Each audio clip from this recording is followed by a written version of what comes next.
এখানে কিন্তু সমস্ত কিছু লেখা আছে। দেখেন, parameter 5 is set to import the following parameter may need to be adjustment। এই প্যারামিটারগুলো কি করতে হবে? অ্যাডজাস্ট করতে হবে। এই প্যারামিটারগুলো অ্যাডজাস্ট করতে হবে, তাহলে আপনি এই কাজগুলো দেখতে পারবেন।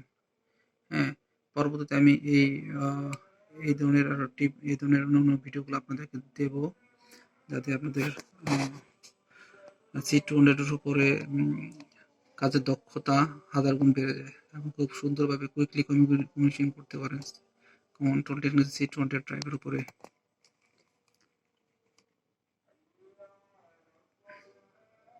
এখান থেকে ড্রাইভকে টার্মিনাল কন্ট্রোল করা যায়, এটা আমি আপনাকে না দেখালাম। পরবর্তীতে হলো, দেখেন এখানে আছে হলো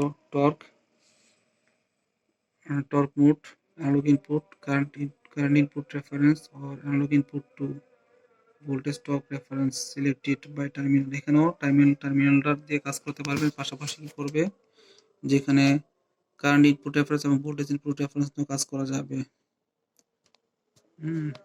আমি টর্কের এবং পিআইডি এর দুইটা একসাথে দেখাবো। PID mode, analog input current, feedback source and analog input to voltage reference source. Voltage এবং কারেন্ট দুইটা নিয়ে এমনি কাজ করতে পারবেন। তো টর্ক এবং পিআইডি এই দুইটা আমি আপনাদেরকে দেখাবো এখন কানেকশনটা। টর্কের কানেকশনটা হলো এরকম, ভোল্টেজ এবং কারেন্ট দুইটাই নিতে পারবেন, পাশাপাশি টার্মিনাল ব্লকটাও কাজে লাগাতে পারবেন।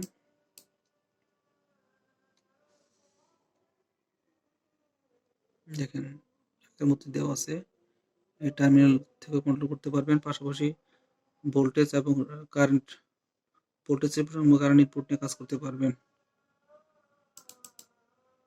PR05 টর্ক যদি আপনি এটা সিলেক্ট করেন ড্রাইভ কনফিগারের জন্য।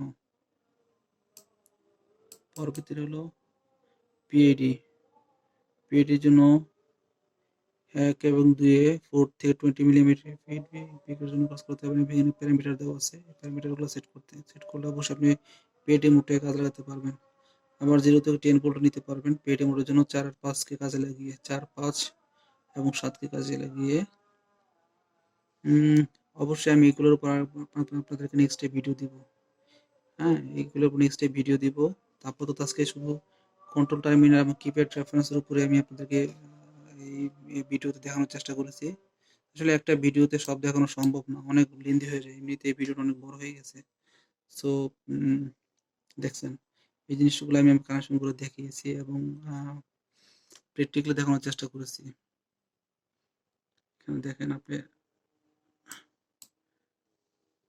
সবকিছু লেখা আছে। When parameter PR0 is set to PID, the following parameter maybe need to be adjusted। এই প্যারামিটারগুলো আপনাকে অ্যাডজাস্ট করতে হবে PID মোডের জন্য। PID proportional gain, internal gain, feedback invert, PID output আপার limit, PID output lower limit, এগুলো আপনাকে এই প্যারামিটারগুলো set করতে হবে। আমি অবশ্যই এগুলোর উপর আবার একটি ভিডিও দিব।